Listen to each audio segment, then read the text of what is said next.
게베클린 대표의 주력. 게베클린 하면 배불뚝이 별게 아니죠. 여기 사는 아저씨들은 아르메니아인인데 지금은 터키가 지배해서 터키가 자기 독하고 일격지처럼 자기 쳐서 아르메니아는 존나 화났어. 근데 아르메니아는 또 내가 봤을 때 이들 조선 구소리 아니야. 아르메니아는 기독교더라고. 그래서 그게 없고 터키에 가면 옛날 교회가 많아. 잘 지었습니다. 예뻐요. 요즘 화려한 교회보다 특히 그 아나톨리아 남부 지역에 있는 옛날 아르메니아 교회가 멋있다. 근데 지붕에 풀이 막 자라고 있어. 어쨌든 12,000년 전에 문명의 신전이 있다. 12,000년 전. 네. 우리가 알기로는 지금부터 6,000년 전에 문명이 생겼다. 세계 4대 문명이 생겼다. 근데 세계 4대 문명이 일제히 같은 시기에 시작한다고. 개구라지 그럴 리 없잖아. 왜 비슷한 시기에 갑자기 문명이 생겼다. 중국은 한 5,000년 전에 생겼어. 한 1,000년 뒤쳐져 있어. 5,000년 전도 많이 쳐진 거고 실제로는 한 4,000년. 서양이 한테 밀리면 안 되니까 5,000년 대충 이렇게 그러니까 우리끼리 결론은 이 6,000년 전에 수메르 문명이 생겼다면 인류 문명의 역사가 6,000년인데 여기서 12,000년은 더 길다는 거지. 근데 이것도 레이저 탐사를 레이더로 지하를 보니까 15,000년까지 나오거든. 또 한 번 더 하면 30,000년까지 나올지 몰라. 그러니까 하여튼 인류 문명 존나게 오래됐다. 빙하기 이전부터 문명이 있었다. 지금까지 알기로는 모든 것은 농업에 의해서 생겼다는데 이 농업 신화를 깨준 게 그 제레미 다이아몬드의 총균세라고. 이미 이제 총균세 아저씨가 농업의 신화를 다 깼어. 이것도 몇 년 전에는 작년인가 재작년이고. 근데 그 사피엔스라고 유발이 하라리. 유발 하라리. 어? 유발 하라리. 유발 하라리라고. 유발 아저씨가 하라리 아저씨가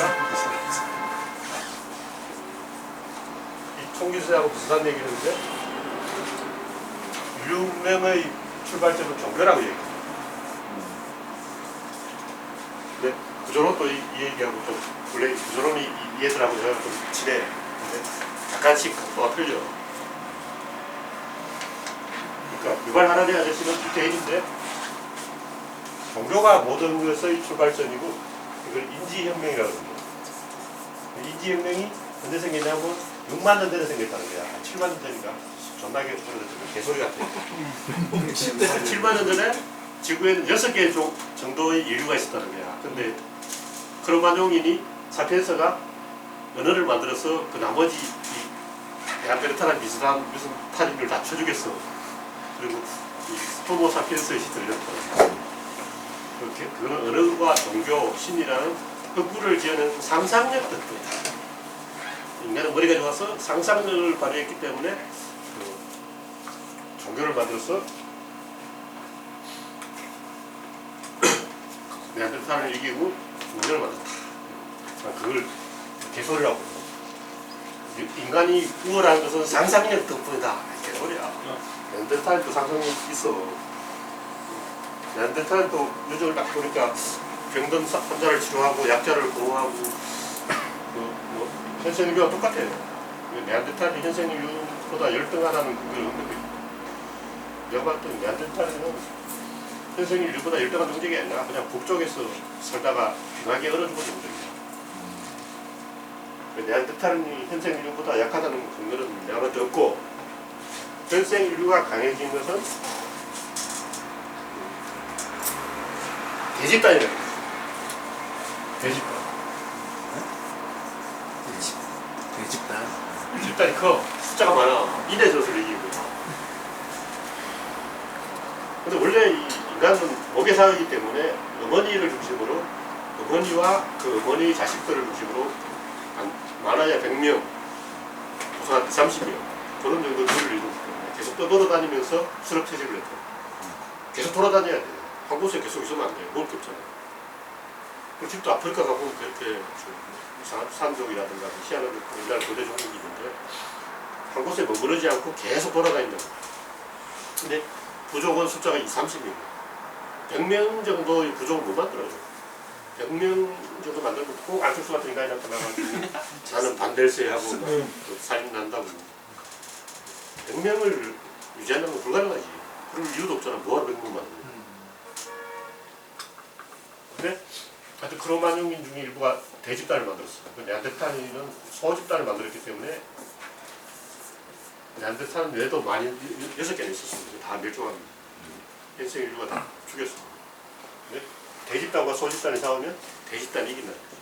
근데 그럼 현생 인류가 다 대집단인가? 그건 아니에요. 현생 인류는 그 굉장히 많은 그 부족들이 보면 소집단이에요. 원숭이도 대집단이 있는데 대집단은 개코 원숭이, 그 고원 원숭이라고 좀 있어. 1000마리 정도가 막 광대한 지역을 차지하고 흙부터 먹고 사는 이상한 원숭이가 있는데 개코 원숭이 비슷한 능력인데 걔들은 영토를 차지해. 근데 보통 원숭이들은 10마리에서 20마리 정도의 소집단을 이루고 계속 옮겨 다녀. 도망다니는 길이라. 그래서 전략에는 두 가지가 있는데 대집단을 이루어서 영토를 차지하는 전략, 그리고 소집단을 이루어서 생존하는 전략, 이동하는 전략. 얘들은 좀 떠돌이야. 얘들은 영토를 차지해. 그럼 어느 쪽이 이기겠냐고. 대부분 보면 얘들은 실패해. 얘들 이겨요. 그래서 전 세계 어디도 보면 이런 게 많아. 인도네시아가 여러 개 1000개나 있어. 뭐 아마존에 가봐도 이런 소집단이 수백 개나 있고 전 세계 어디나 가보면 대집단은 별로 없죠. 근데 1만 5천년들의 그 터키의 퀘베클리 지역에서 대집단이 만들어진다는 거지. 근데 그 대집단이 천하를 정복했냐? 아니야. 1만 년 동안 그러고 있었어. 1만 년 동안 그만큼 또 진보한 게 없어. 오히려 퇴보했어. 그러니까 1만 2천 년 전에 보는 신전을 멋지게 지었는데 그 후에 나중에 지은 거 신전이 점점 조잡해지는 거야. 대중 지었어.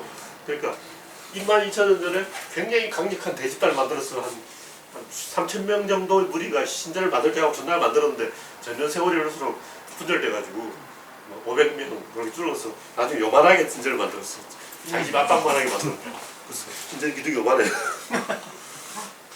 그래서 결국 그 퀘베클리도 한 1만 년 동안 거짓하다가 서서히 쇠퇴해서 망했다는 거죠. 그러니까 이 퀘베클리가 전 세계를 다 정복한 게 아니라는 거지. 그래서 이 대집단을 만드는 전략은 대부분 실패한다. 왜 그러냐? 대집단을 만들면 숫자가 많아야 되는데 숫자가 많으면 비효율적이에요. 공격 아니면 방어인데 대집단은 방어를 할 수가 없어요. 공격을 해야 돼. 근데 공격을 하는 놈보다 방어하는 놈이 유리해요. 똑같이 싸우면 방어하는 놈이 이긴다고. 내 땅 지키겠다고 구멍에 딱 숨어가지고 뒷목에 딱 있어 창 하나 들고 지키는 놈이 유리하지 막 쳐들어가는 놈은 다 죽어요. 그래서 대집단은 거의 실패하는데 무쪽 하나가 살아남았다면 그럼 징기스칸이 그럼 세계를 가지고 있는 거예요. 그래서 거의 대부분 대집단 실패하고 소집단이 살아남지만 그게 생존 전략이거든요. 생존 전략은 생존에서 무간다는 거지. 그래서 잘 살아난 거야. 근데 세력 전략은 세력을 크게 떨친다는 것은 그만큼 다른 그 세력의 다른 종족이 없어진다는 얘기예요. 그래서 바둑 항상 보면 지금까지 전통적으로 실리바둑하고 세력바둑이 싸우면 실리바둑이 이겼어. 한국바둑하고 일본바둑이 싸우면 한국바둑이 이긴다고. 근데 한국바둑은 얍삽하게 실리 일본 놈은 뭐 오타케 미야기 해가지고 세력바둑하다 망하지. 뭐 다케 미야의 우주류 해가지고 우주적으로 우리 뜨겠어 하고 나는 망해. 그러니까 다 일본은 다 망했어. 한국은 얍삽하게 우리는 실리만 하기 위해서 이창호 꼬라만 바둑 아니야. 이창호 진짜 꼬라매. 딱 한 집 반집을 있어. 한 집도 아니야. 반집을 있어. 얍삽한 놈이지. 그러니까 이창호는 계속 방어만 하는 거야. 공격 안 해. 근데 결국은 최종 승자는 이세돌이더라고. 이세돌은 공격을 하는 거야. 상대적으로 근데 처음에는 이창호가 이겨. 근데 나중에는 이석을 이긴다는 거지. 근데 알파고가 더 이겼어. 알파고가 더 공격적이야. 그래서 인류도 보면 방어 잘하는 놈하고 공격 잘하는 놈하고 싸우면 항상 처음에는 방어 잘하는 놈이 이겨. 근데 진짜 가끔 한 번씩 그 공격 잘하는 놈이 이기는데 그 놈이 전 세계에 싹 쓸어버려. 그래서 뭐 축구도 그렇고 야구도 그렇고 다 보면 항상 방어 잘하는 놈이 이겨. 투수 좋은 놈이 이기고. 근데 가끔 한 번씩 공격 잘하는 놈이 이기는데 그러면 스타일을 바꿔. 그래서 공격 잘하는 놈이 스타일을 바꿔서 이 진보를 일으켰다. 그래서 방어 잘하는 놈은 이겨봤자 역사에 진보가 없어. 그냥 그거야. 그러니까 방어 잘하는 놈이 9번 이기고 공격 잘하는 놈이 1번 이겨도 이놈이 역사를 바꾼다는 거지. 그래서 우리는 공격 잘하는 팀이 돼야 된다는 거지. 근데 다 되는 게 아니라 일본에서 안 돼. 일본은 방어 잘하는 놈이 이겨. 그러니까 지정학적인 구조가 상관이 있는데, 근데 지정학적이라는 게 땅에만 있는 게 아니고 우리가 사회 안에도 지정학이 있다. 그룹 안에 또 지정학이 있어. 그럼 귀퉁이 앉은 사람은 방어 잘하는 사람이야. 가운데 앉은 사람은 공격 잘하는 사람이야. 귀퉁이 앉은 사람 두 분이 방어 잘하는 사람이야. 어디가 모이면 딱 귀퉁이에 딱 앉는 사람이 있어. 그 사람은 방어 신비가 있는 거야. 중앙에 딱 앉는 사람은 공격하려고 좀 갓대 이쁜 놈이야. 그걸 선생님이 너 심부름해야 그러고 공부실에 가서 뭐 가져와 그러고 다 시킨다고. 아 줬더니 그러고 다음부터는 귀퉁이 앉아야지. 그래서 귀퉁이 방어 잘하는 게 항상 이기는데 그럼에도 불구하고 역사는 공격 잘하는 쪽이 이겨왔다는 거죠. 하여튼 괴베컬리 충격이 인류의 지금까지 모든 가설을 다 바꿔야 된다. 농업이 모든 그 생산의 혁명에 의해서 납조 그렇게 생각합니다. 농업의 소리 유화 발전했다는데 그래서 옛날 걸 막 금세 막 지웠어. 막 고쳤어.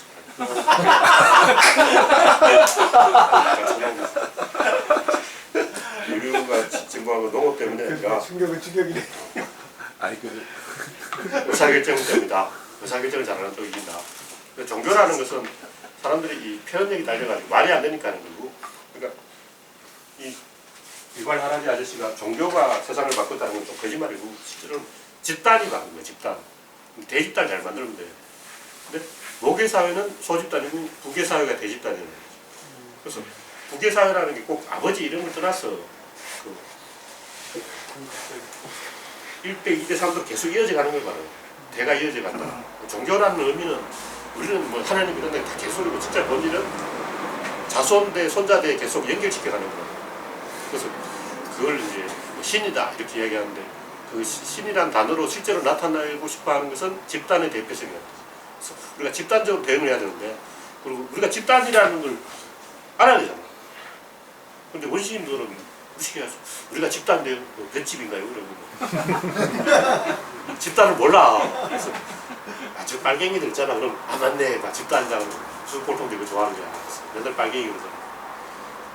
우리는 또 친일파 같이 생기는 나쁜 놈이라고 어떻게 외부에 적을 만들어줘야 맞네 집단이 있네 이해가. 그래서 과연 집단적인 의사결정을 할 수 있느냐 이건데 인간은 원래 집단적인 의사결정을 할 수 없어. 당연히 우리가 모여서 회의를 해서 집단적으로 뭐 하면 되잖아 생각하고 나도 이제 변희재하고 딱 회의를 했는데 변희재 개새끼가 싹 그리고 장신기 개새끼 이상한 짓 하고 공희준 뭐 이름쟁이 그 7명 있었는데 다 배신했어. 세영성은 좀 애매한데 타락했고 7명 중에 제대로 된 인간이 한 놈도 없어. 나도 처음에 좀 괜찮은 줄 알았다고. 그래서 우리 이 의기투합해서 좀 해보자! 하자! 하는데 다음날 우리끼리 모여가 따로 회의합시다 그러고 변희재 오석이가 나한테 사만 소리를 하는 거야. 그래서 그때 내가 좀 충격을 받았어. 인간들은 원래 이 의사결정을 못하고 대화도 안 되고 단합도 안 된다. 자기가 손해볼 생각을 해야 되는데 아무도 손해볼 생각을 안 하는 거야. 근데 이 손해볼 생각을 좀 하는 놈이 신노세이라고 하는 놈이지. 그 원초적으로 열등감이 있고 불안감이 있다고. 잡사하고 오전이야기 딱 만났는데 잡사 새끼 또 사기쳐가지고 5,000달러 자기 띵가 먹었어. 자기 먼저 집어넣고 막 거짓말하고 그래가지고 근데 오전 이야기 다 알면서도 멀쩡해지고야. 오전 이야기 대인배니까 그게 넘어갔지. 잡서는 오전 이야기를 못 믿었어.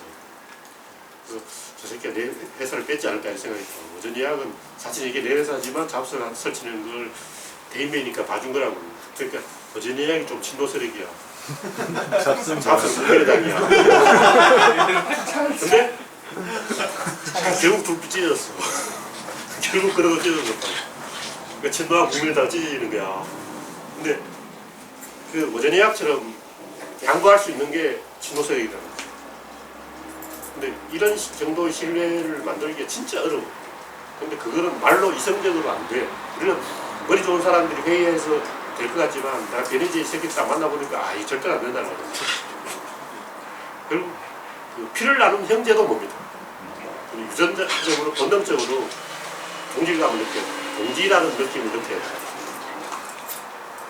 그래서 경상도는 좀 우리가 남이가 하고 막 이렇게 해가지고 막 보통 보면 그 영화에 나오잖아. 뭐 술집에 가 빨가벗고 막 지랄하고 고추로 막 술잔 갖다 들고 이런 거 해야지.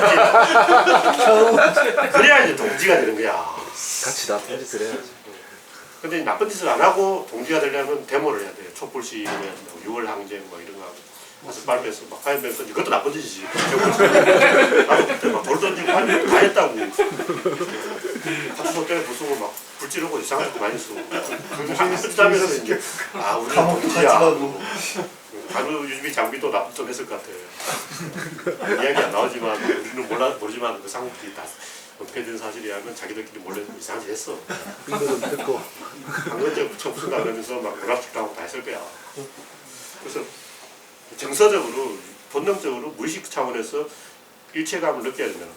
그래서 시민혁명이라든가 이런 게 경험이 쌓여야지. 일본처럼 하면 일본은 계급사회이기 때문에 시민혁명을 안 한다고. 안 할 뿐만 아니라 그 전공투 세대들은 출세를 못해. 다 블랙리스트에 걸려가지고 막 자살을 하거나 시골에서 서점 주인을 하거나 이렇게 되지. 심화 과정에도 나오는데 전공투 세력은 아예 그 사회적으로 성공을 못한다.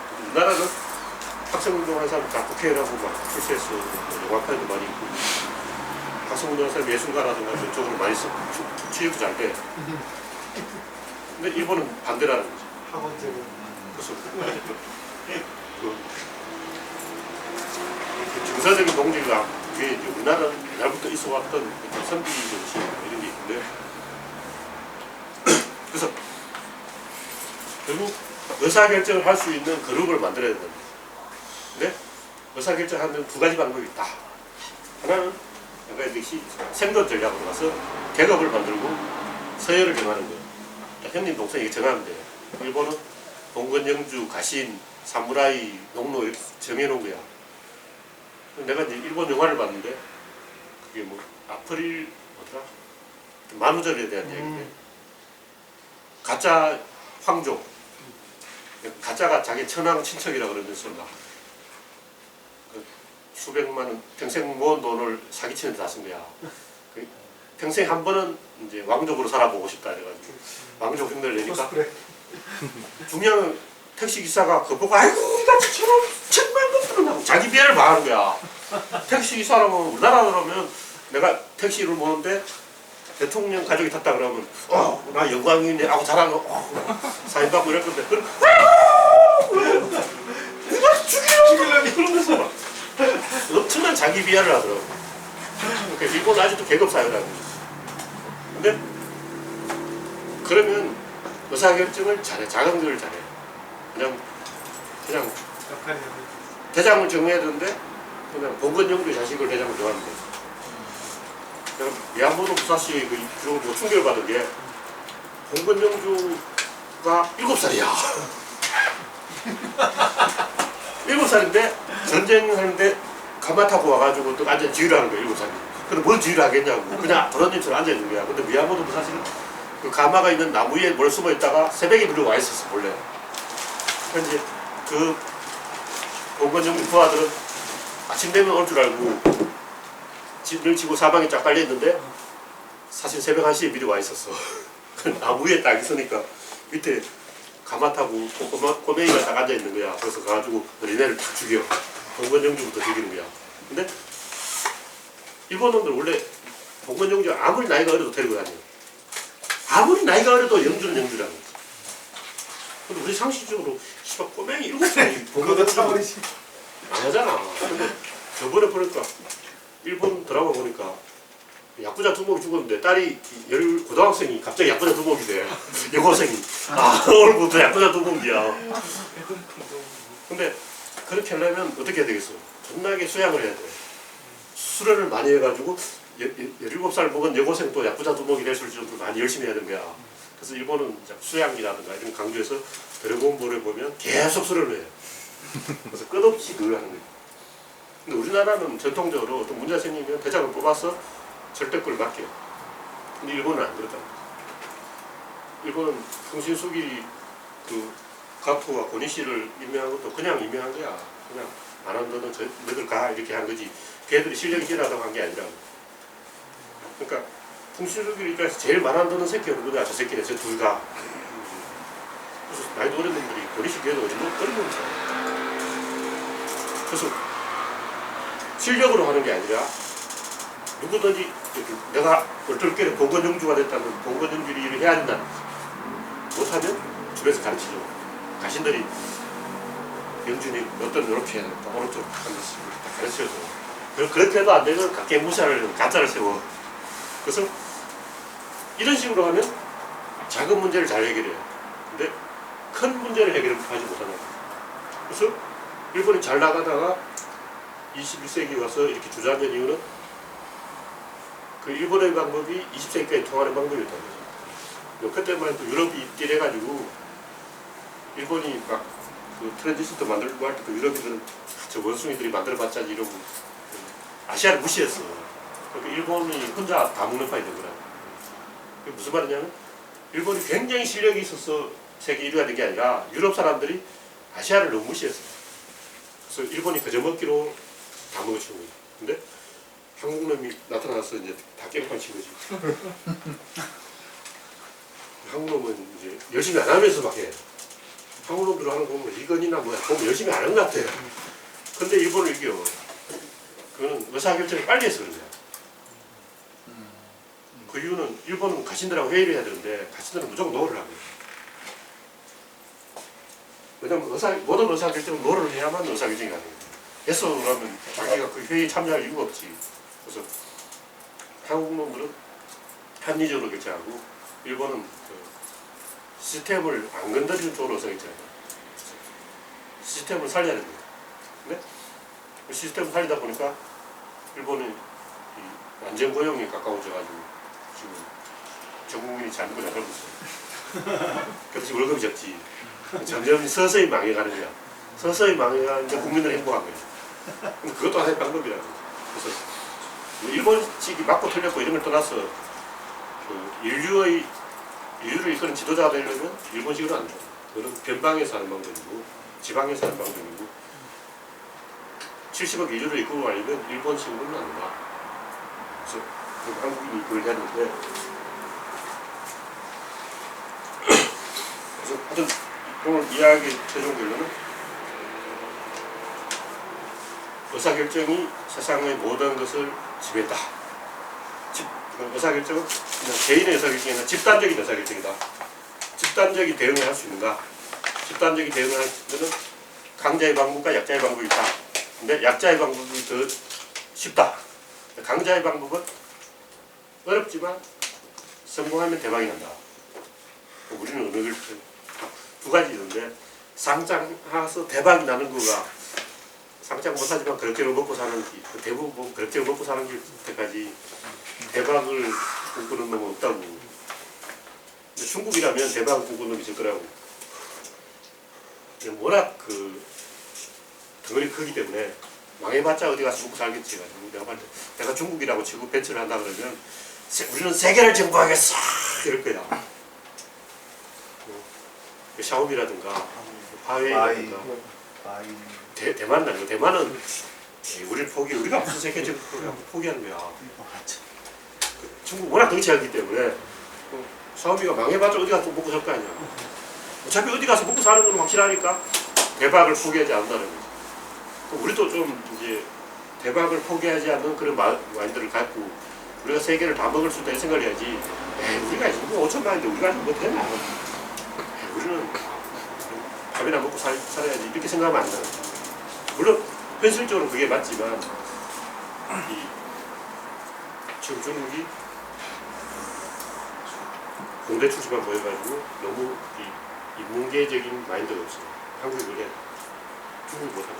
그래서 한국이 중국보다 더 의사결정을 잘하기 때문에 더 중앙에 사는 도시 사람들의 마인드를 가지고 달려가야 된다.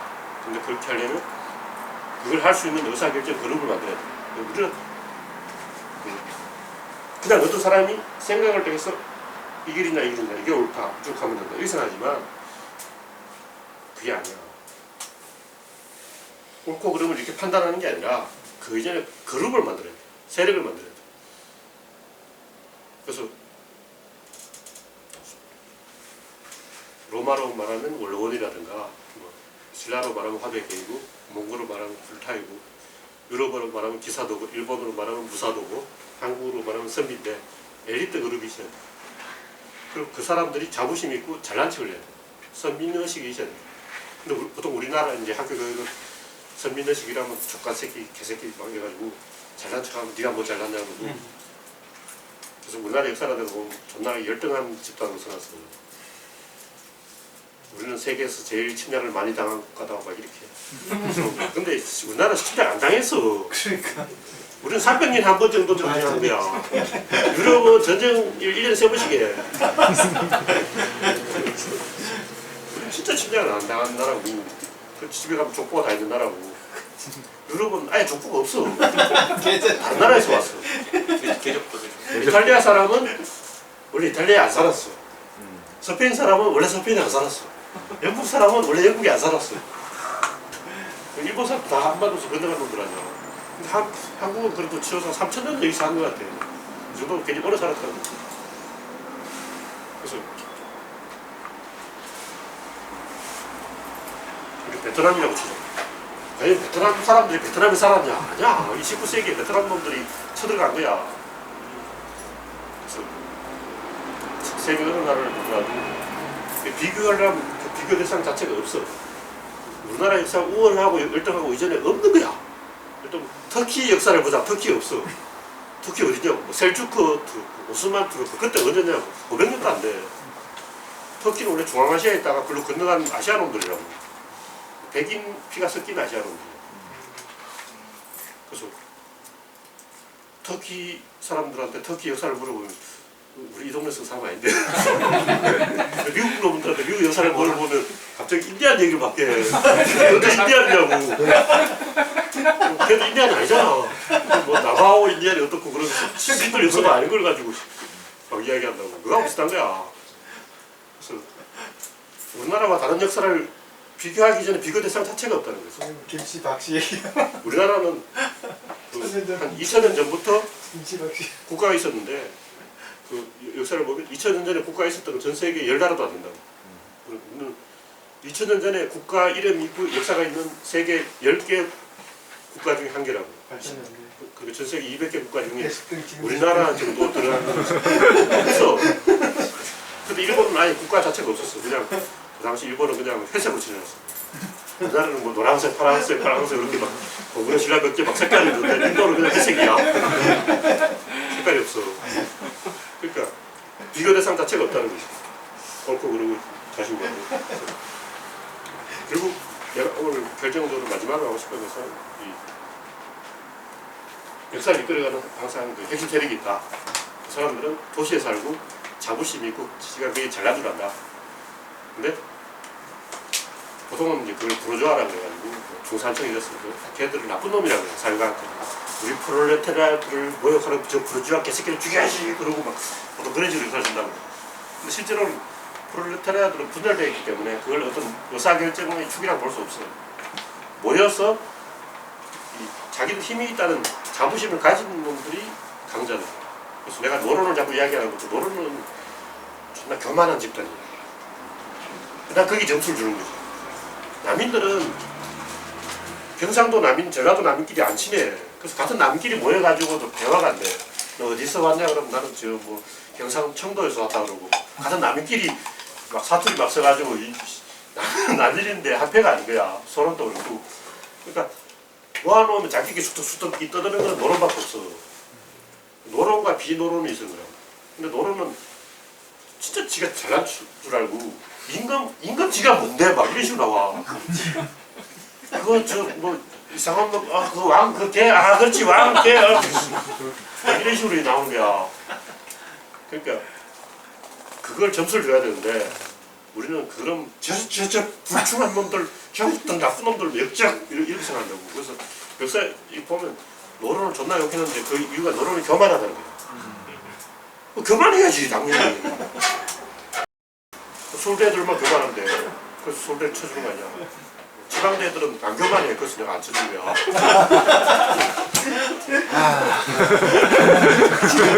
그러니까 교만한 놈들이 이 역사를 이끌어가는 거라고. 그래서 노론들이 굉장히 교만하고 또 패거리가 있어. 근데 그 노론을 비판하는 그 관점이 정확히 친노를 비판하는 그 관점이야. 친노 애들은 지들이 존나 잘난 척 줄 알고 존나 까불고 또 패거리가 있어. 국민의당이나 경상도 뭐 새누리 찍는 놈 부상한 놈들이야. 촛불 시위도 아무도 안 모여. 뭐 연합밖에 없어.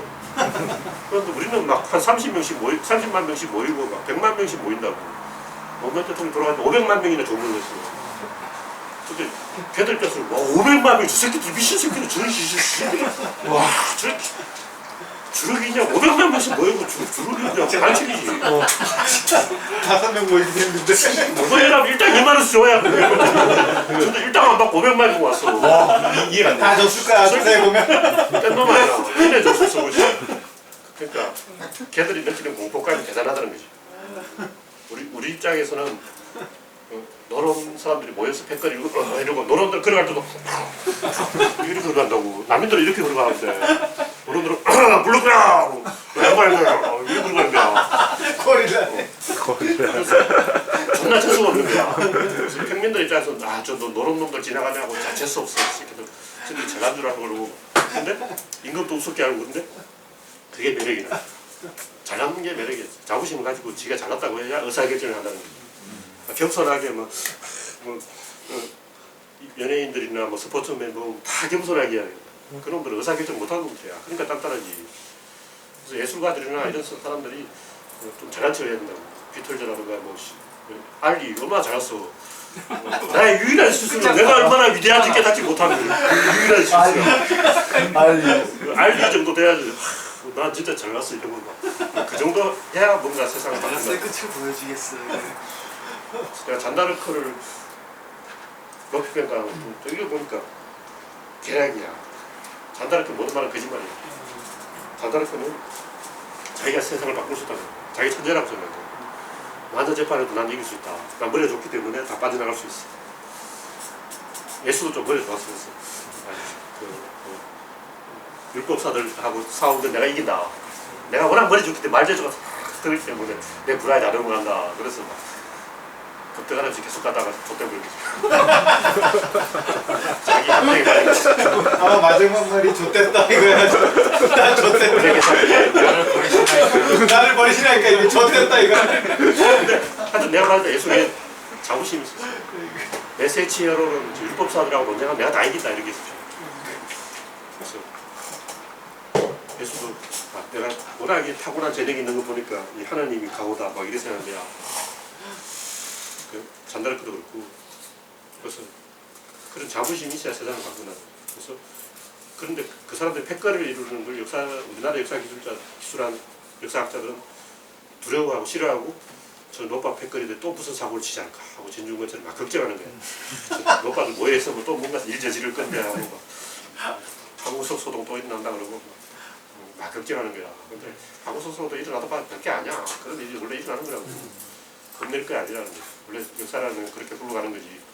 그래서 우리가 좀 자부심 가지고 급대가 없이 겁먹지 말고 당당하게 패거리를 이루어서 패거리를 이루는 거 겁내면 안 돼. 그러니까 신노세라고 얼마나 좋아. 당을 이루는 게 잘못이 아니야.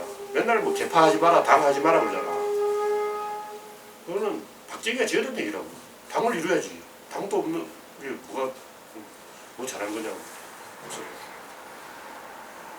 내가 주의를 별로 안 좋아하지만 주자가 유일하게 잘한 게 당을 인정한 거야.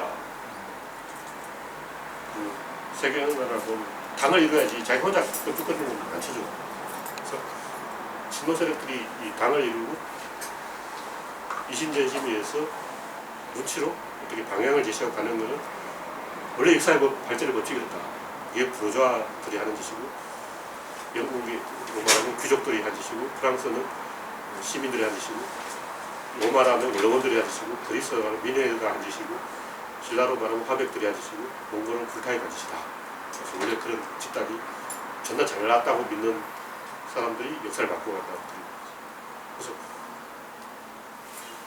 생존 전략과 세력 전략이 있는데 보통 보면 세력 전략이 지고 생존 전략이 이겨요. 근데 100년에 한 번 정도 세력 전략이 이기고 그게 세상을 바꾼다는 거예요.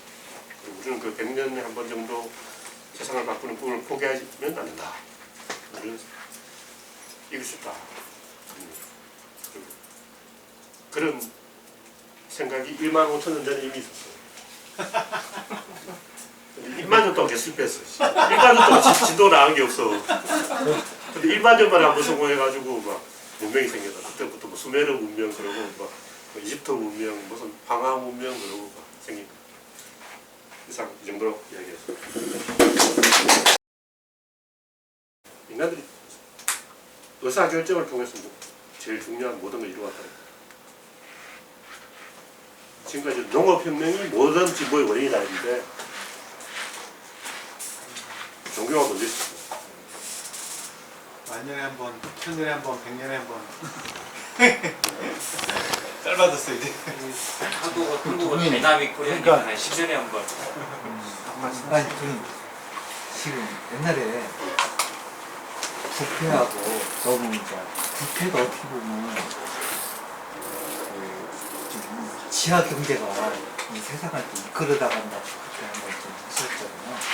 과연 그 부패 정도에 따라서 완전히 우리가 아이디컬하게 청렴 어쩌고저쩌고 하지만은 청렴된 세상이 있을 수는 어떻게 보면 이상향으로 되잖아요. 지금도 엄청 부패도 많고 중국에도 뭐 관시 밑에는 엄청 부패가 많은데 어떻게 보면 부패가 어떻게 이끌어다 이렇게 정의된 부분이 있었나 좀 정의 좀 부패가 이끌어 나가는 왜 부패가 있어야 이 세상이 돌아가는가.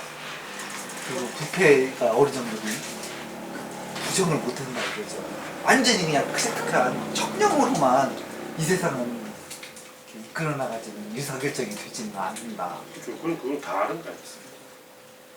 아까도 나왔지만은 그거 저번에 룸사롱이라서 고쳐보 흔들어줘야 그 얘기 아니에요. 그게 부패가 그 근원적인 그 지향하는 거가 있잖아요. 그 본질이죠. 그러니까 부패가 생존자요. 동지가 되는 거죠. 근데 부패라는 게 별게 아니고 네. 모르는 사람하고 의사결정이 불가능하잖아. 그러면 아는 사람이 돼야 돼. 아는 사람이 되는 그게 부패라고. 타락하는 방법이 가장 쉬운. 룸사롱 하는 그러면 돈으로 부패하지 말고 국가에서 미리 부패시켜주는 게 교육이라는 거야. 다 부패됐죠. 교육받는 다 부패됐어. 교육받은 놈들. 부패를 국가에서 대신하는 게 이 진보고 그냥 아름아름으로 개인적으로 부패하는 게 이 꼴통이라는 거야. 꼴등. 그럴 때는 국가에서 서울대를 만들었잖아요. 다 부패지. 다 서울대끼리 밀어주고 땡기고 우리 국회의원들 뭐 반이 서울대일 거야. 서울대를 갖고 존재한다는 자체가 이미 부패한 거야. 그러니까 민간에서 부패하는 건 국가가 대신 부패하는 거야. 그러면은 홍마표가 가는 놈은 백채 매채 오피스텔 있는 그 자체는 그 부패에 자기가 몰빵을 한 거예요? 네? 그렇게 몰빵을 해갖고서는 자기 대표성을 몰빵이 뭐예요? 자기가 전체적으로 부패의 상징을 좀 보여주겠다는 거야? 끝끝을 보여주겠다는 거. 부패가 끝판왕. 그게 아니라 원래 이제 아까 얘기했듯이 대세력이 만들어지면 그 안에 공론이 있고 평판이 있어요. 그래서 평판에 의해서 사람들이 모든 것을 의사결정하는 거예요. 근데 그런 공론이 없으면 이제 개인적 돈으로 위력으로 윗세로 이 평판을 만들려고 한단 말이에요. 그게 부패라는 거예요. 예를 들면 제대로 된 나라라면 이재명 시장이 잘한다. 언론에서 띄워줄 거 아니에요. 이재명 시장이 존나게 잘했는데도 언론에서 한 줄도 보도 안 해준다. 그럼 홍만표 같은 사람이 뜨는 거지. 그러니까 우리나라는 조중동 때문에 자기가 양심적으로 해도 국회에서 아무리 양심적으로 해도 신문에 한 줄 이름이 안 나와. 다음 총선에 떨어지는 거예요. 그럼 나쁜 놈만 제공권을 받아서 계속 국회의원이 되는 거예요. 그게 부패라는 거예요. 또 중국은 왜 부패하는가? 중국에서 청렴한 관리가 깨끗하게 했다고 해서 언론에서 띄워주겠냐고. 안 띄워줘. 내가 존나 깨끗하게 해서 나 나쁘진 않았어. 왜 나 안 띄워줬잖아. 왜 내가 조선일보에 안 나는 거야? 난 뇌물 안 받았어. 내한테 뇌물 준 사람이 없잖아. 그러니까 청렴한 사람을 띄워주는 문화를 만들어야 되는데 그걸 못 만들어요. 부패한 사람만 뜨는 거야. 최근에 SNS가 생겨가지고 SNS는 좀 이재명을 막 띄워주잖아. 우리나라에 SNS 없고 조중동만 있다고 해서 이재명이 지금 다시 투쟁한다고 저 생쇼를 하겠냐고 비춰가지고 생쇼하고 있잖아. 강한 분에 나가지고 비춰주지. SNS의 힘을 믿고 그러는 거야. 조중동밖에 없다면 이재명도 취하가 네. 그러니까 아까 얘기했듯이 그 사회를 이끌어가는 어떤 세력이 생겨야 돼요. 그 세력이 안 생기면 100% 부패해요. 중국엔 그 세력이 없는 거예요. 우리는 네티즌 세력이나 SNS 세력이 있기 때문에 이재명 잘한다고 박수 준다고. 그럼 중국에서 어떤 놈 이재명처럼 한다고 해서 누가 박수 쳐주는 안 쳐줘요. 그럼 부패하는 놈이 박수 받는 거죠. 부패하는 놈은 돈을 뿌리니까 막 사람들이 저 사람 잘한 겁니다. 안동이나 뭐 영주나 시골에 가면 아직도 그래. 돈 막 뿌리고 그러면 막 시민들 박수 치고 잘하네요. 종로에도 가보니까요, 제가 여기서 얘기해도 되죠? 그냥 경로당 가보면 이제 100만 원씩 이렇게 쥐어주면서 그 밑에 의원, 시의원들이 술값 하라고. 그러니까 몇십만 원 아니고 5만 원 정도. SN이 오기 전에는 조중동이나 재벌이나 부패한 그런 것을 많이 띄었다는 거죠. 그러니까 그 부패를 안 하려고 하면 그냥 도덕을 근데 표 공부하고 장난인데? 윤리를 엄격하게 한다고 해서 부패를 안 하는 게 아니라 평판 시스템을 작동시킬 수 거기서 있는 나왔겠지 뭐. 수평적인 어떤 그룹이 있어야 돼. 그룹이 근데 선진국은 좀 그게 발달해 있어. 선진국은 요만큼만 부패해서 꼭 누군가가 폭로하고 탄핵하고 씹어. 그래서 캐나다 이런 데 보니까 총리들도 자전거 타고 다니고 찍힐까봐. 우리나라는 좀 반대하면 국회의원이 막 구급차 타고 다니고. 근데 캐나다는 총리도 자전거 타고 다니고 네덜란드는 왜냐면 씹는 놈이 있어. 그래서 네덜란드 같은 데 워낙 집요하게 시민단체나 이런 데 감시하기 때문에 자전거 타고 다니고 국회의원들이 그러면 지금 우리 한국 경제가 몇 프로는 진짜 많은 그 30~40%는 지하 경제로 이루어지잖아요. 사실은 또 그 근간을 이루어지는 것이 지하 경제에서 다 이루어지는 거니까 이루어지는 것이 좀 괜찮은데 그러면 그거에 대해서는 어떻게? 그걸 없애야죠 이제. 그러니까 수면으로 나오고. 막걸리가 양성하면 그러다 몰라요. 막걸리 먹어야 근데 돼. 지금 양도가 안 되고. 막걸리 먹어야 돼. 어떤 제로 상태, 백지 상태에서는 전 경제가 발생하면 다 제약인조 생겨요. 죄송합니다. 근데 제약인조 생기자마자 양성화하면 또 이제가 딱 빨아들고 느껴지죠. 조금 이제 먹고 살만 하다 싶으면 양성화 시켜가지고 다 지금 내가 대통령이라면 길거리에 포장마차고 다 없애버려요. 터미널 같은 데 가면 아직도 땅바닥에 기어다니면서 구부자서 아저씨기 때문에 그 사람은 생계 국가에서 돈 받잖아. 국가에서 생계 부상금 다 나오잖아. 한 달에 뭐 몇십만이 40만 나오고. 원, 50만 원 나와. 그런데 왜 땅바닥에 기어다니면서 50만 원이야. 나부터 그걸 하는 그 사람 알고 보면 재벌이야. 집에 뭐 50억 있어. 근데 땅바닥에 기어다니면서 막 보통 그러고 뭐 굳이 오셨네 그러고 세상에 내가 대통령이라면 포장마차라든가 이런 다 없애. 길거리에서 그 찌라시 돌리면 다 사용. 막 던져 이러고 오토바이 타고 가면 팍 던지는 거야. 일본에서는 그런 거 없을 거 아니야. 일본은 도로가 깨끗하다는데요. 일단 쓰레기 못 버리니까 깨끗하게. 그러니까 일본에서 그런 아파트 길거리에다가 광고 막 그런 뿌리면 다 착각할 거라고. 그럼 우리나라는 그거 안 잡아가지고 그렇지 하는 거야. 내가 대통령이라고 싹 죽여버려. 그러니까 이 지하 경제는 다 없애야 돼요. 근데 어떤 경제가 처음 발생할 때는 다 지하 경제라는 거지. 지하 경제로 시작하지만 그걸 다 양성화시켜야지. 그걸 계속 지하 경제 놔두면 안 돼요. 근데 지금 저희 입장에서 봤을 때 지하 경제지 맨 처음에 봤을 때는 그 지하 경제가 아니라 그게 지상이었죠. 그렇지. 옛날에는 아무데나 그냥 나무 땅에다 집 지으면 위치 땅 됐어. 6.25 때 막 다 그때 임자부터 아무데나 20년 정도 살면 다 지금도 20년 살면 지하기 땅 돼요. 그래서 토지 소유주들이 혹시 내 땅에 남들 사는지 감시해야 돼요. 나무 땅 20년 살면 자기 땅이 돼요. 근데 어쨌든 뭐 청렴이라든가 이런 것도 결국에 더 큰 세력을 이룰 수 있느냐의 관점으로 봐야 되잖아요. 그렇지. 그러니까 지하 경제도 어떤 세력이라는 관점에서 봤을 때는 작지만 어쨌든 세력을 이뤘어. 근데 더 큰 우리가 말 그대로 도약이라는 걸 하기 위해서는 그때는 이제 이게 지하 경제가 되고 우리가 이게 없애야 돼 그런 게 된다. 구명도 제1구명이 있고 제2구명, 오히려 제2구명으로 다 더 몰려갖고 그 세력이 더 커지면은 그건 이제 정기적으로 손봐야 되는 거죠. 내가 볼 때 은행 이자를 20% 이상 받는 거 다 없애야 돼. 40% 받는 거는 그건 아니야. 그건 사기죠. 아니, 40% 돈을 쓰는 놈은 도박하는 거예요.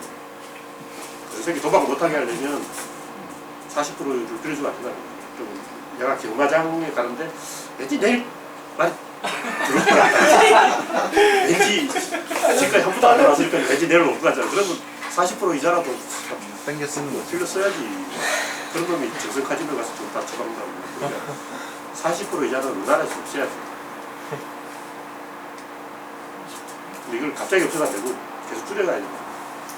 그러니까 개인이 스스로 이제 컨트롤 못하는 거를 국가가 컨트롤 해줘야 되는 거지. 그렇지. 갑자기 하면 안 되고 서서히 줄여가지고 지하경제를 안 써야 돼. 근데 하여튼 모든 경제 처음 출발할 때는 지하경제를 지금 또 벤처 이런 건 좀 이상한 거 같아요. 세금을 받기 좀 힘들어요. 괜찮아. 우리에게 약간 되게 중요한 거. 근데 전에는 왜 이제 제가 이해를 잘못했는지 계속되는 모르겠는데 이러는데 만년이 걸렸어. 그냥 농사를 지으면서 그래서 이제 종교가 생겼다라고 이제 상당히 이해를 하고 있었거든요. 나도 그렇게 생각했지. 그러니까요. 그게 오히려 딱 말이 딱 뭐가 맞아. 농사를 짓다고 정주 생활을 하게 되고 그러니까요. 사람이 모여있게 되고 그럼 그 모인 상태를 유지하려면 종교가 있었다. 근데 이제 무지개 발견했기 때문에 철기가 있었다는 사실 얘기네. 지구의 한계지. 네? 지구 전체에서 한계지 여기 그렇다고. 그러니까. 이게 전 지구적으로 그렇게 된 건 아니잖아. 그러니까 거기가 옛날엔 살기 좋았다는 얘기일 수도 있겠네요. 그보다는 약간 인류의 고장이다. 에덴 동산이 말이야. 그렇지. 실제 그 유대동산 신화 이런 거 다. 거기가 흑해하고 카스피에 거기 뭐 노아의 방주 뭐 이런 이상한 얘기 다 그 얘기야. 맞아. 그게 카피한테 구한 아니, 옛날 빙하 시대에는 사람들이 아프리카에만 살았어요. 빙하가 녹으면서 유럽으로 올라온 거지. 근데 이제 또 빙하가 왔어.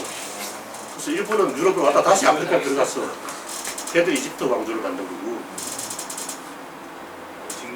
그 빙하기 때하고 또 7,000년 전에 또 간빙기가 있었어.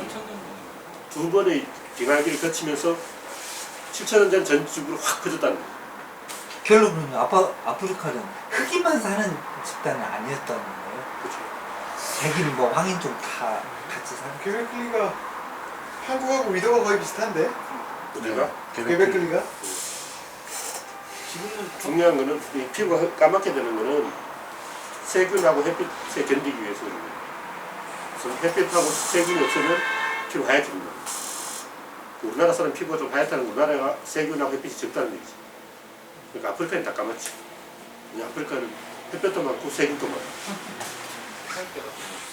근데 중부 아프리카가 좀 까맣고 남부 아프리카는 덜 까매요.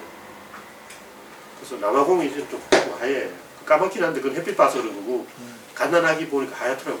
남아공은 춥잖아요. 그렇지. 15도 막 해. 네, 거기는 그 남극하고 별 차이가 없어요. 짐바브웨도 좀 춥고 낮 기온이 20도, 15도 이래. 그러니까 우리가 아프리카 하면 약간 선입견이 있어갖고 무조건 덥다라고 제일 더운 게 생각하는데 인도더라. 인도. 46도 오늘. 싸움. 거기는 완전 까맣겠네. 여름에 한 번 뭐가 덮쳤다 그러면 몇백 명 죽고 뭐 그래서 그리고 햇볕하고 인구가 좀 많아.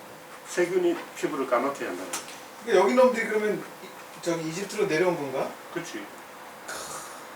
그럼 결론적으로 아프리카에 대해서 여러 종족들이 살아서 좀 검정이도 살고 황인종도 살고 백인종도 살아 퍼진 거라고. 네. 아니야. 없는 거기서 나와가지고 그러니까 예배 그때는 그리는 뭐 거. 보통 그 진화가 폭발적이라는 거는 환경이 굉장히 좋을 때예요. 환경이 나쁘면 존나게 생존 경쟁을 한다고. 살아남은 놈은 까만 놈이야. 우사인 볼트. 걔가 살아남잖아. 근데 환경이 너무 좋으면 저 피부 허연도 또 살아남고 비리비리한 놈, 백인 저 비리비리하잖아. 비리비리한 놈도 살아남고. 그래서 비가 끝나고 갑자기 살기가 좋아졌어. 너무 따뜻해진 거야. 아. 그리고 사람도 없고 막 먹을 거 풍부해. 갑자기 비가 끝났으니까 막 사람은 없고 먹이 너무 풍부하지. 그래서 다양성이 폭발적으로. 백인들이 생긴 거예요. 근데 아프리카는 생존기에 치열하기 때문에 우사인 볼트만 살아남아가지고 타이슨하고 그래서 우리 같은 사람 그게 못 살아남아. 아니 타이슨한테 귀 뜯겨가지고 날라가서 죽어다. 하여튼 백인하고 황인이 생긴 거는 그 비가가 불러가면서 괜히 북반구가 살기 좋아서 그래요. 그러면 좀 열등한 종이 막 번식해. 백인은 열등한 종이. 황 열성이지. 황인 황인은 좀 중간이고 흑인이 좀 잡종 중에서도 그 우성이고 백인이 열성이에요. 열성. 딱 봐도 근데 백인이 일단 피부가 약해 보인다는 느낌이 좀 많이. 무슨 얘기냐면 흑인하고 백인하고 딱 결혼하면 흑인이 여기 오바마. 흑인하고 백인하고 결혼하는데 왜 까만자고. 알리도 혼혈 아니야? 본인이야? 아니고? 알리도 좀 흑인하고 혼혈 아닌가? 몰라 하여튼 떡발도 오늘 같아. 혼혈이지. 아버지가 진짜 흑인은 새까매. 알리가 어떻게 완전 미국 흑인들 대체로 약간 좀 구릿빛인데 근데 그게 이제- 되게 섞인 거라고. 섞인 거. 많이 근데 황인하고 이제 백인하고 하면은 또 황 어쨌든 이목구비는 약간 백인 닮는데 아, 피부는 맞아. 또 황인이야. 부적지를 더 조사해봐야 되겠네. 여기 우리나라 이렇게 연예인 중에 말고 그 뭐냐 그 줄리엔 강도 보니까 그런 이목구비는 서양인일 때 서양인인데 허우 서양인인데 피부는- 피부색은 노랗고 노랗고 황인이. 이색만 하고 그래야겠다. 인도 그 위쪽에도 뭐가 있지 않을까? 아프가니스탄 그쪽에.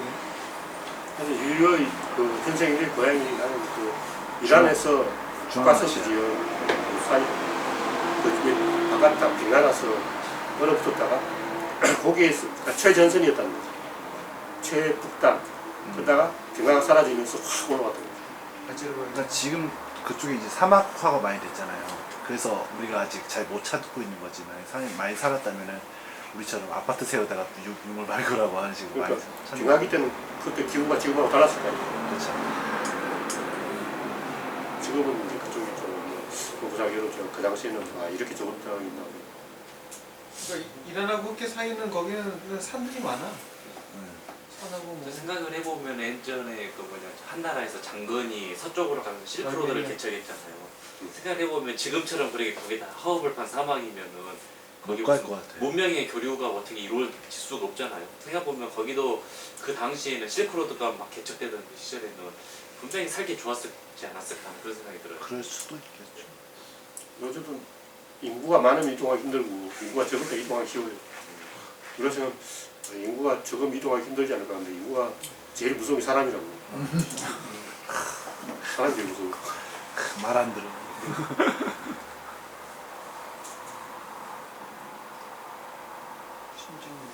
어쨌든 내가 얘기하는 거는 생존 전략과 세력 전략이 있는데 생존 전략이 이기야 항상. 근데 가끔씩 세력 전략이 세력 있는데 세력 전략이 이기려면 굉장히 이제 복잡한 그게 맞는 구조를 만들어야 되는데 그렇게 하기 힘들어요. 근데 한국은 우연히 그게 됐어. 지금 된 거야. 근데 이제 5천 년만 한 번 된 거고. 지금 보면은 그 오빠들이 지금 사실 세력 전략 아니에요. 오빠들이 인터넷을 통해서 막 오늘의 유머 이런 데서 막 자기 생각들을 이야기하고 SNS 하면서 막 이렇게 퍼뜨리고 있잖아요. 자기 생각들을 캐스트도 하면서 예, 이게 세력 전략이라고 볼 수가 있는 거죠. 그렇죠. 그 사람들은 자기가 강하다고 생각해요. 근데 그게 있어야 돼. 자기가 약하다고 생각하면 안 돼. 그래서 그 지식인들이 보기에는 그게 안 이껍지. 지들이 강하다고 막 설치는 놈들이고 쟤들 좀 위험한 놈들이다. 쟤들 다 속여야 돼요. 저 오빠 새끼들은 무개념이고 미친 놈들이다. 그래서 노무현 죽었으면 죽었지. 뭐하러 500만이지 무상을 가나. 저 미친 새끼들. 나도 무상 안 갔어. 어떠시? 무상 가면 헛되게 밀릴 것 같아서 안 갔지. 역사, 우리나라 역사 기록한 놈들이 다 그런 노론처럼 이렇게 세력을 이루고 막 으쌰으쌰 하는 사람들 싫어해요. 골칫덩이 되죠. 근데 옛날 사마천은 자기가 판단해갖고 제대로 기록을 했다고 보는데 한국의 역사학자들은 왜 세력을 싫어하고 그렇게 되는 거죠.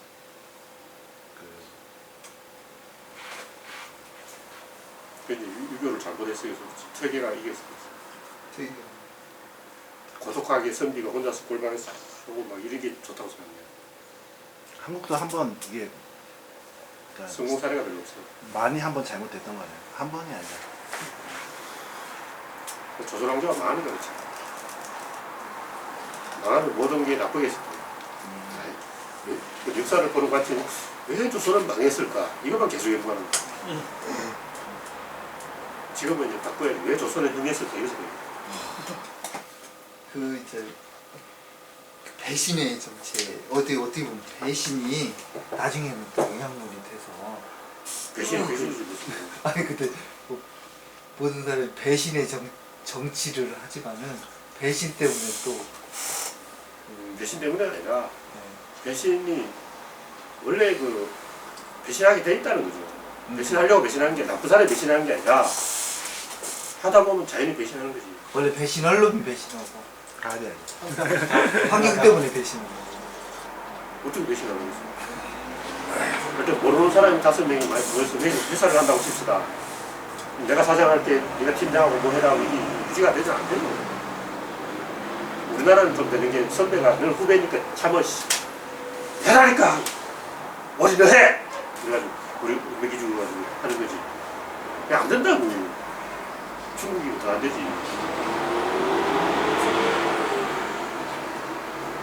안 되는 게 정상인데 그게 되는 거는 체험의 공유. 같은 학교 출신이거나 같은 지역 출신이거나 선후배거나 같은 박씨거나 뭐 이렇게 어떻게 공감대가 있어야 되게 되는 거예요. 그게 없이 그냥 낯선 사람끼리 뭐 100% 깨지는 게 정상이에요. 그 결론이다 그죠. 그러면 배신 안 하게 하려면 학교를 많이 지으면 돼요. 같은 학교 출신끼리 회사 만들면 돼요. 그 서울대, 연세대, 고려대 3명이 회사 망해. 같은 고려대 3명이 회사 안 망한다. 그래도 확률이 그쪽이 더 훨씬 살아남을 확률이 크다 이거. 형님 그다음에 만약 그 배신하면 선배나 후배나 주변 사람들이 나이만 더 돌아왔나 해가지고 한마디씩 하니까 배신 안 하는 거죠. 학연, 지연, 혈연 이렇게 근본적으로 나쁜 건 아닌데 그걸 악용하다 보면 그런 걸 떠나서 국가에서 그 연을 만들어줘야 된다는 거예요. 국민교육을 해가지고 국가에서 학교를 지어가지고 전라도 애하고 경상도를 섞어버려야 돼요. 그럼 내가 서울대 딱 치고 지어놨는데 서울대 애를 전부 경상도 놈이 다 장악했다면 그 나라는 망한다는 거예요. 서울대를 딱 지었을 때는 강원도 놈도 오고 띠띠란 놈도 오고 머리 좋은 놈도 섞어놔야 돼요. 근데 우리는 머리 좋은 애들만 서울대 집어넣는 거야. 그게 안 좋다는 거예요. 강남 40%. 내가 대통령이랑 서울대 반은 지방으로 하고 반은 좀 띠란 놈, 반은 똑똑한 놈, 반은 IQ 테스트로 들어오고 막 이렇게 돼야 돼요. 그냥 쳐서 들어오는 그 자체가 안 좋아요. 다양한 입학 전형을 만들어서 그리고 다양한 놈들을 다 같은 서울대로 묶어버릴 거야. 좀 여자도 서울대, 경상도 놈도 서울대, 근데 전라도 놈도 서울대. 뭔가 딴 사람보다 뭘 하다 어떤 차별할 수 있는 점도 있긴 있어야 되지. 지금 서울대학교가 그렇게 어느 정도는 되지 않아요? 지금 서울대학교에서 측정하는 거 오로지 수능밖에 없잖아요. 그렇지. 그거를 다양하게. 지역 미국 같은 데는 거기는 일단 커트를 줘가지고 쉽게 그렇죠. 들어가게 해서 그런 식으로 섞어버린다는 거예요. 그러니까 이렇게 다양한 배경을 가진 사람들을 같은 서울대로 이렇게 묶어주는 게 교육이라는 거죠. 한국에도 일부 되고 있지 않습니까? 농어촌 전형. 뭐 그런 거 좀 하기는 하잖아요. 근데 네. 모든 거를 수시 없애고 다 시험으로 하자. 아직 이런 파가 있다고. 아, 그때가 좋았어. 무조건 시험으로 하는 게 맞지. 수시하니까 학부모만 골치 아프다는 거. 뭐 공부 못하는 애도 오고 뭐 이러니까 싫어하더라고요. 근데 사실은 이제 섞어놔야 돼요. 그러니까 정실, 연고 이게 나쁜 게 아니라 같은 사람끼리 일단 호남 사람들은 연세대, 뭐 경상도는 고려대 이렇게 되면 안 된다는 거야. 지금은 좀 그런 스타일이죠. 일단 난 이대도 없애야 돼. 일단 여자만 있잖아. 남자도 이대 좀 가고 그래야지. 그리고 막 섞어놓고 다른 사람에게 공통 부모를 부여해야 돼. 그래서 뭐 백인도 있고 흑인도 있고 뭐 아랍도 있고 이렇게 섞여 있어야지. 그래야지 이제 공통점과 다양성이 동시에. 지금 여대 중에서 그래도 남녀 공학으로 한 그 학교는 그래도 좀 괜찮은 대학교네요. 생각이. 하여튼 같은 지역에서 일본이 좀 그래요. 초등학교 때부터 동경대 부속 유치원, 동경대 부속 초등학교, 동경대 부속 중학교, 동경대 부속 고등학교, 동경대 이렇게 하는 거야. 그러면 우리나라 망해. 그러면 걔들은 동경대 아니면 못 믿어. 그래서 서울대를 전국에 남자 여자 뭐 부자 빈자 골고루 섞어놔요. 지금 보면 다 강남 애들만 생겨납니다. 원래는 좀 섞여 있었는데 점점 쏠림화 현상이. 나중에 강남에 아니면 서울대 못 간다 이렇게 되면 나라가 망하는 거예요. 그래서 학연 지연을 나쁜 게 아니라 학연 지연을 국가에서 만들어줘야 돼요. 이미저가 오히려 약간 하향 평준화될 위험성이 없어요. 근데 그게 거기서 에너지가 나와요. 보통 진짜 에너지는 이 하향 평준화에서 나옵니다. 엘리트들만 딱 줄여놓으면 그게 획일화돼가지고 에너지가 안 생겨요. 잡스가 좀 띠란 놈이거든. 좀 띠란 놈이 열심히 한다고. 어젠야가 열심히 안 해. 그냥 걔는 그냥 컴퓨터만 들여다보고 있어. 내가 왜 전화를 하루에 전화 200통을 하냐고. 잡스는 미쳐가지고 한 전화 200통을 해가지고 스폰서를 구한 거야. 근데 어젠야한테 전화 200통 하면 내가 왜? 오진이 형이 그렇게 막 그런 비슷한 말을 아. 했잖아요. 내가 미쳤다고. 그것도 아닌데. 우리 회사에 투자해 주십시오. 제발 붙어주세요. 살려주세요. 이걸 내가 왜 하냐고. 나 기술자인데. 잘하지. 그럼 잡스는 불쌍한 놈 해야 돼. 그거 없으면 자기 붙어 먹을 근거, 빈대에 붙을 근거가 없잖아. 그러니까 조금 이제 그 불순물도 섞여 있어야 돼, 서울대. 좀 불쌍하게 들어간 놈도 있고, 뒷문으로 들어간 놈도 있고.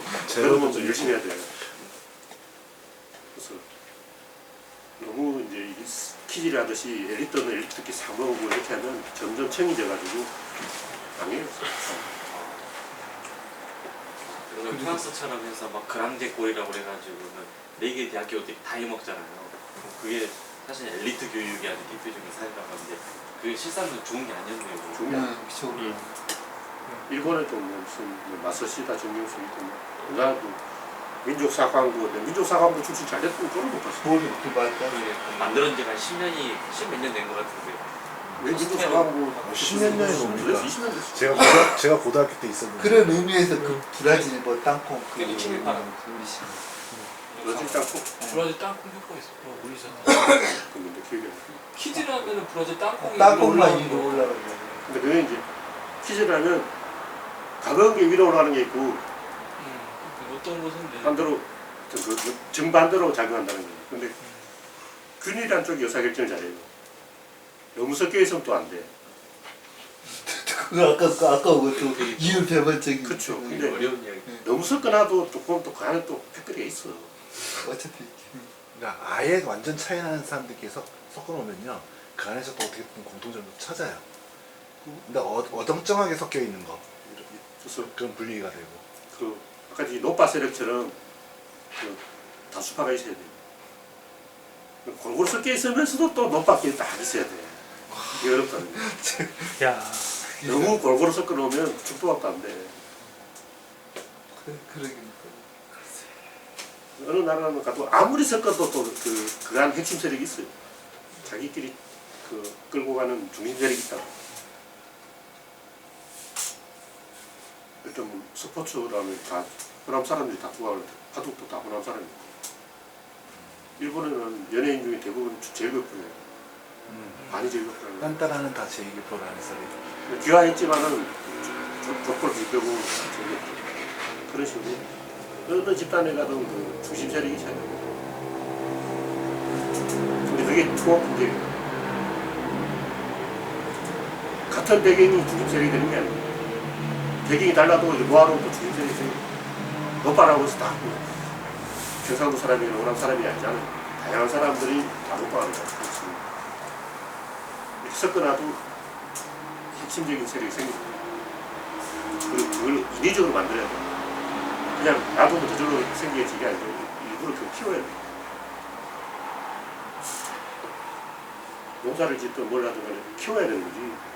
그건 뭐 자연농법 해가지고 가만 놔두면 저절로 농사를 하는 절대 아닌데 그거. 가만 놔두면 잡초가 이기지. 잡초는 거의 전문이라고. 맞아. 잡초는 생존 전략의 달인이야. 야 생존 전략이 MB. 아까 저기 독초, 그것보다 독초. 유발 하라리 글을 읽어보진 않았지만 검색을 잠시 보니까 인간이 미를 재배한 게 아니라 미리 인간을 재배한 거예요. 와. 그거보다 맞는 말 같아요. 그것도 맞는 말이죠. 아니 그 많은 식물들이 씨앗에다가 과육을 비축해서 새들을 유인하잖아. 근데 밀은 인간을 유혹해보자. 우리는 인간을 한번 낚아보자. 그래서 괜히 영양분을 많이 먹은 거야. 그래서 인간을 낚았다는 거지. 그래서 인간이 밀을 막 전 세계에 퍼뜨린 거야. 그래서 밀이 인간을 낚는 전략에 성공해가지고 전 세계에서 지금 강력한 종이 됐어. 그 미래 전략이라는 거지. 먹혀서.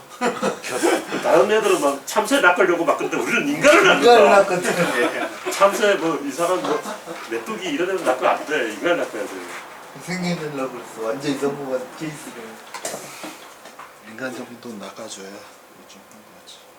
그 아이디어 딱 보니까 아 재밌네. 그래 한번 천재야. 그 생각을 못해하고 인간이 이 역사를 이끌어간 핵심 문제는 의사결정이고 그는 집단의 합의고 그는 어떤 문제에 대해서 집단적으로 대응하겠다는 대집단을 만들 수 있어야 돼. 그러니까 근데 집단으로 대응하지 않으면 안 되는 그 어떤 대칭되는 어떤 개념이 있다는 얘기잖아요. 그건 뭐 전쟁이라든 뭐 이런 거지. 그러니까 그 당시에 아마 이미 뭔가 전쟁이 있었다. 전쟁이 있었다라고 생각할 수도 있겠네요. 치족은 전쟁 부족이 이긴다고. 근데 이제 말 그대로 전쟁도 누가 어떤 집단 하나만큼은 먼저 시작했던 집단이 있을 거 아닙니까? 그게 이제 말 그대로 인간을 대항하기 위한 그 집단이 아니라 어떤 뭐 자연이라든지 인간 대집단을 이룰 수밖에 없었던 뭐 이유가 뭐 있지 않을까요? 글쎄요. 그리고 별로 생각을 안 해봤는데 전쟁이 제일 핵심이 아닐까. 그러니까 전쟁을 하려고 해도 맨 처음에는 그러니까 맨 처음 시작한 애들 집단이 있었으니까 거기에 대항한 그러니까 이렇게 이어서 내려갔을 건데 제가 생각하는 원래 그 인디안들의 문제가 뭐냐면 전쟁하러 가잖아. 저녁 때면 집에 가버리고 엄마를 항상 찾아. 왜냐면 유목민이 떠돌아다니기 때문에 우리 엄마가 어디 있더라 하고 까먹을 거야. 우리 엄마가 우리 동네에 있지. 근데 그 인디안은 우리 동네가 없어. 우리 동네가 없는 거야. 그러니까 이동하면서 개를 친다고. 근데 엄마가 개를 어디에 쳤지? 가서 확인해 봐야 돼. 까먹어가지고 막 뛰어가지고 엄마 우리 개를 여기 있네 하고 맞네 찾았다 그러고 전쟁을 막 하다 저때 집에 가버리는 거야. 그게 모계사회라는 부계라는 거는 집에 가려고 할 때 스톱 내일 전쟁해야 돼. 집에 가지 마. 그럼 정주 생활을 해야 된다. 옛날에 유목민은 잘 돌아다니기 때문에 저녁 때면 다 집에 가. 그래서 전쟁을 못해요. 자기 집이 어딘지 모르기 때문에 항상 걱정하는 거예요. 엄마가 집에 지금 잘 있을까. 엄마를 지키는 게 굉장히 중요한 인디아는. 그래서 남자들끼리 모여서 이렇게 뭔가 해본다는 게 굉장히 힘든 거라고.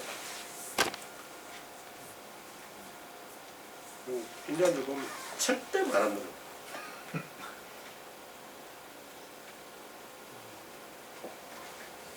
나를 들 수 없는 게 뭐 보건 문제라든가 이런 항상 그 골치 아픈 문제들이 있거든. 좀 우리 이게 모였다 치자. 그럼 누구 집에 모일까요? 오늘 차우 집에 모이자. 차우가 여기 먹는 요리를 다 준비해야 돼. 귀찮죠. 10명이 올 줄 알았는데 갑자기 20명이 온 거야. 그럼 요리 조금밖에 안 나가. 차우 이게 요리라고 해놨어. 차우 화딱지로 정말 불치럽습니다. 그런 문제 항상 생긴다고. 그럼 어떻게 해? 모든 상황에서 요리를 2배, 3배로 준비해야 돼. 그러다 보면 나중에는 내 마누라도 빌려줄게 그래가지고 제 집이 섭섭하셨으니까 내 딸들을 가지시죠. 이랬던 거야. 그래서 망하는 거야. 진짜 그렇게 한다니까. 그 정도에는. 몽고 진짜 그 가면 몽고 그렇죠. 배 터지게 돼 집에. 점심 이만큼 달래 이만큼 줘. 그리고 내 딸이 좀 필요하면 하시죠. 그러고 인정이 너무 넘쳐. 그게 그만큼 스트레스 시달린다는 거야. 안 좋게 소문날까봐. 우리나라도 옛날에 막 손님 오면 식사를 좀 한다고. 그래서 그 네덜란드 하멜 페르기에 오면 야 한국은 나머지가 공짜밥 먹네 하고 처음에는 이 조선에서 어떻게 살까 보다. 사또가 새끼 꼬는 일을 시키는 거야. 그럼 새끼 잘 못 봤어. 사또가 맨날 이게 새끼라고 꿨어. 제대로 바꿔라고 갈구는 거야. 그래서 막 불쌍하게 생겼는데 그러니까 한국에 가면 남의 집에 가서 밥 얻어 먹는 게 전혀 부끄러운 게 아니야.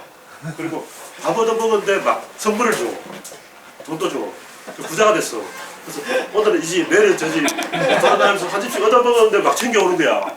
그 대신 이야기를 해줘. 아, 네덜란드에는 그런 게 있지. 그러고 내가 배 타고 왔는데 그러고 막 어느 집에 나가 막 양반집에 가서 이 존나 불안을 떨어지면 막 챙기는 거야.